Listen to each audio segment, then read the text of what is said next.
الحمد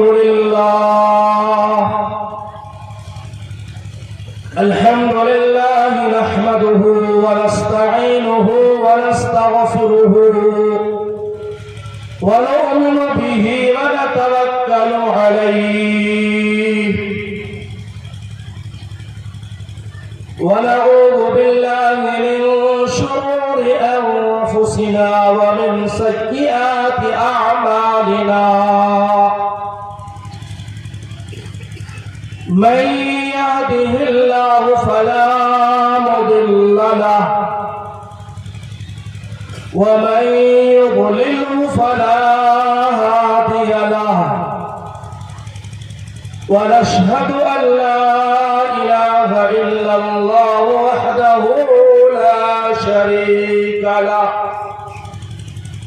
ولا معين له ولا مشير له ولا وزير له وصلى الله عليه وعلى آله وأصحابه وبارك وسلم تسليما كثيرا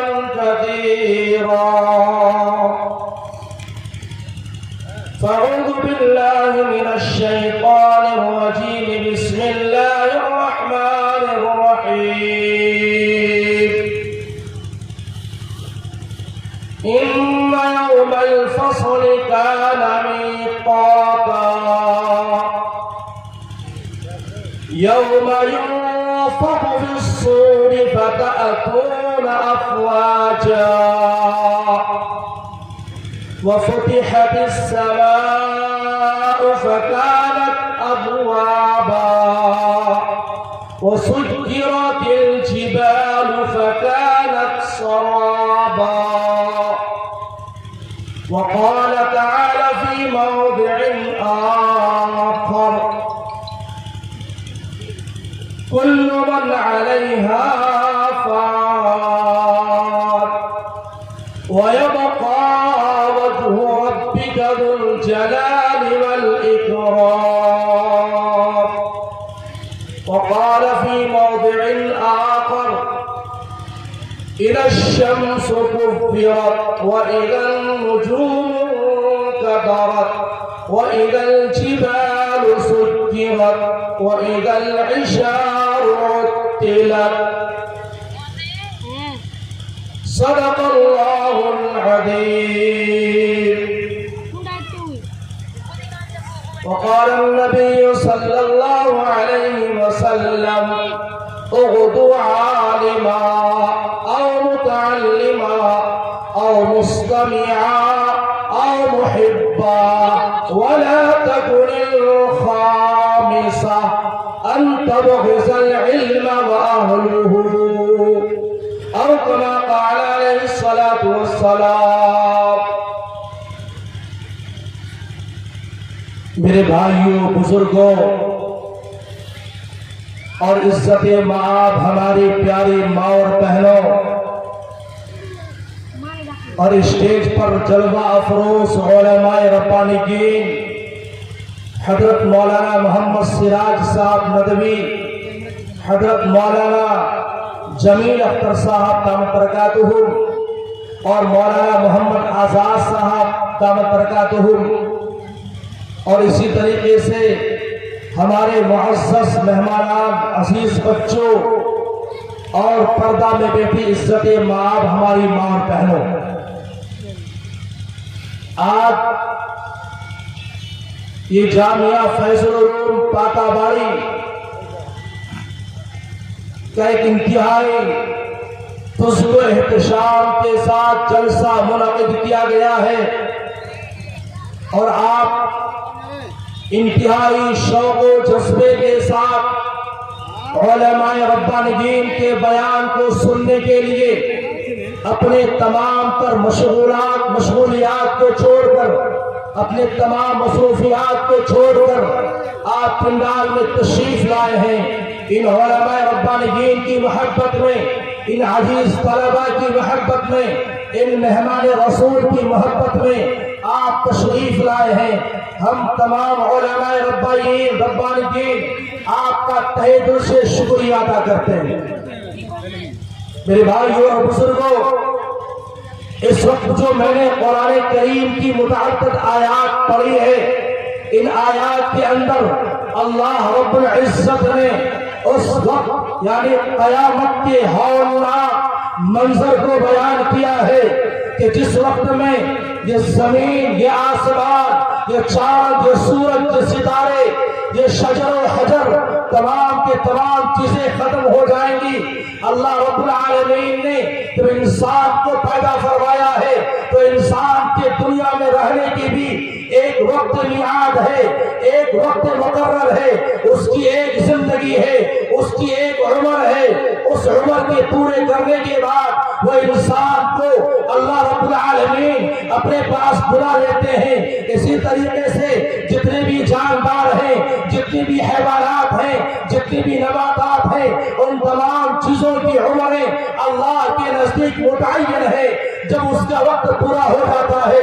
تو اللہ رب العالمین اس انسانوں کو، ان مردوں کو، ان عورتوں کو اس کی عمر مکمل ہو جانے کے بعد اپنے پاس بلا لیتے ہیں. یعنی اس کی موت طاری ہو جاتی ہے، اس پر موت آ جاتی ہے، اس پر فنا ہو جاتا ہے، وہ قبرستان و قبر کے دہانے پر پہنچ جاتا ہے. اسی طریقے سے اللہ رب العالمین نے اس زندگی کی بھی ایک وقت میعاد رکھی ہے. اس زندگی، یہ جو دنیا ہے، یہ چاند ہے، یہ سورج ہے، یہ ستارے ہے، یہ شمس و قمر ہے، یہ زمین ہے، یہ پہاڑ ہے، یہ دریا ہے، یہ دنیا کی جتنے بھی چیزیں ہیں، ان تمام چیزوں کو اللہ رب العالمین نے ایک وقت مقرر کے لیے رکھا ہے. جب اس زمین کے اندر اللہ رب العالمین نے سورج کو پیدا کیا، سورج کے پیدا کرنے کا مقصد یہ ہے کہ سورج ایمان والوں پر شعاع بلند کرتے رہے. یہ سورج کے پیدا کرنے کا مقصد یہ ہے کہ ایمان والے ایک اللہ کی عبادت کرے، اللہ کی پرستش کرے. اور سورج کا کام یہ ہے کہ ان ایمان والوں کو روشنی پہنچاتے رہے. اللہ رب العالمین نے چاند کو پیدا کیا ہے اور چاند کے تخلیق کا مقصد بھی یہی ہے کہ ایمان والوں کو راتوں کے اندر روشنی پہنچاتے رہے. اللہ رب العالمین نے دریا کو پیدا کیا ہے اور دریا کے پیدا کرنے کا مقصد بھی یہی ہے کہ یہ دریا، یہ ایمان والے اس سے فیضیاب حاصل کرے، اس سے فائدہ حاصل کرے. لیکن مسلمانوں، جب اللہ رب العالمین کے زمین پر اللہ کے جو بنانے کا جو مقصد ہے، چاند کے پیدا کرنے کا جو مقصد ہے، سورج کے پیدا کرنے کا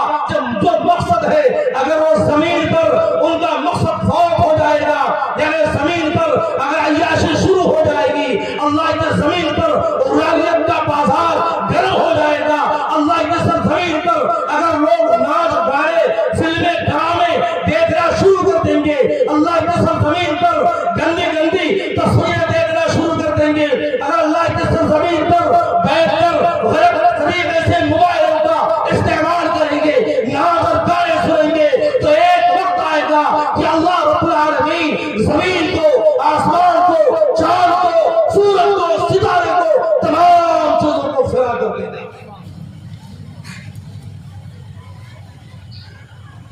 اللہ رب العالمین نے قرآن مقدس میں اعلان فرمایا، اذا الشمس كورت واذا النجوم انكدرت واذا الجبال سيرت. اے میرے بندو، جب میری زمین پر بیٹھ کر تم اگر کے چلو گے،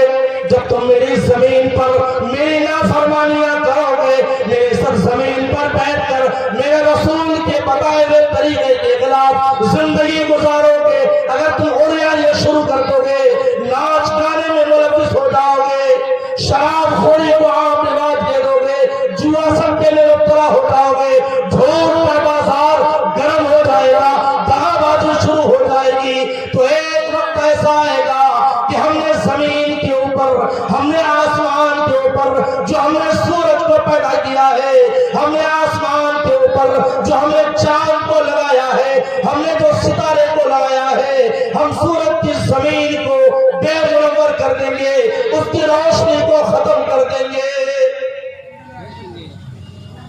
اذا الشمس كورت، وہ وقت بھی آئے گا جب لوگ اللہ کے خلاف اپنی زندگی گزاریں گے، ناچ اور گانے میں ملوث ہو جائیں گے، اللہ کے احکامات کے خلاف اپنی زندگی گزاریں گے، تو پھر ہم زمین آسمان کے اوپر جو سورج ملوث ہے، جو سورج کو ہم نے لگا کر رکھا ہے، ہم سورج کو ختم کر دیں گے۔ اذا الشمس كورت، اللہ رب العالمین قیامت کے وقت میں سورج کی روشنی کو بے نور کر دیں گے۔ وَإِذَا النُّجُومُ انكَدَرَتْ، اور ستارے جو آسمان پر لگے ہوئے ہیں، مولا کریم اس ستارے کو بھی آسمان سے نیچے گرا دیں گے۔ قرآن کریم نے ارشاد فرمایا إِنَّ يَوْمَ الْفَصْلِ كَانَ مِيقَاتًا، اے میرے بندو تم کان کھول کر سن لو، قیامت کا وقت متعین ہے۔ إِنَّ يَوْمَ الْفَصْلِ كَانَ مِيقَاتًا، قیامت کا دن متعین ہے۔ يَوْمَ يُنفَخُ فِي الصُّورِ فَتَأْتُونَ أَفْوَاجًا، اللہ رب العالمین کے جو سب سے مقرب فرشتے ہیں، جبرائیل میں، میکائیل میں، اسرافیل میں، اور اسرائیل میں اسرافیل علیہ السلام اپنے منہ پہ ایک سینگ کو لے کر، ایک سور کو لے کر اللہ رب العالمین کے حکم کا انتظار کر رہے